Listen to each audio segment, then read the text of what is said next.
സൗദിയിലെ ഉറങ്ങുന്ന രാജകുമാരൻ എന്ന പേരിൽ അറിയപ്പെടുന്ന അൽ വലീദ് ത്വലാൻ രാജകുമാരൻ അന്തരിച്ചു.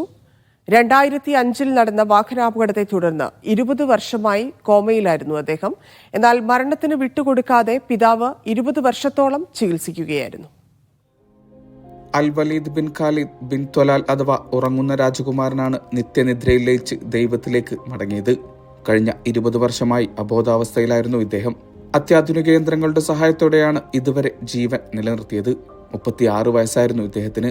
ബ്രിട്ടനിലെ സൈനിക കോളേജിലെ പഠനകാലത്താണ് കാർ അപകടത്തിൽ രാജകുമാരന് തലച്ചോറിന് സാരമായ ക്ഷതമേൽക്കുന്നത്. അതേ തുടർന്ന് അബോധാവസ്ഥയിലായിരുന്നു അദ്ദേഹം. പിന്നീട് മരണം വരെ കോമ വിട്ടെണീറ്റില്ല. കഴിഞ്ഞ ഏപ്രിൽ 16 രാജകുമാരന്റെ 36ാം പിറന്നാൾ. പിറന്നാൾ ദിനത്തിൽ ഇദ്ദേഹം ബോധം വീണ്ടെടുത്തെന്ന വ്യാജ വാർത്തകളും സജീവമായിരുന്നു. 2015 ചികിത്സകൾക്ക് ഫലമില്ലാതായതോടെ ലൈഫ് സപ്പോർട്ട് ഉപകരണങ്ങൾ നിർത്തലാക്കാൻ ഡോക്ടർമാർ രാജകുമാരന്റെ കുടുംബത്തോട് ആവശ്യപ്പെട്ടിരുന്നു. എന്നാൽ കൺമുന്നിൽ മകനെ വെറുതെ മരണത്തിന് വിട്ടുകൊടുക്കാൻ മുൻ സൈനികനായ പിതാവ് തയ്യാറായില്ല. ചികിത്സയിൽ കഴിഞ്ഞിരുന്ന അൽ വലീദിന് ഫീഡിംഗ് ട്യൂബ് വഴിയായിരുന്നു ആഹാരം നൽകിയിരുന്നത്. പിറന്നാളിനോടനുബന്ധിച്ച് സാമൂഹ്യ മാധ്യമങ്ങളിൽ ഒന്നാകെ രാജകുമാരന് വേണ്ടി പ്രാർത്ഥനകൾ ഉയർന്നിരുന്നു.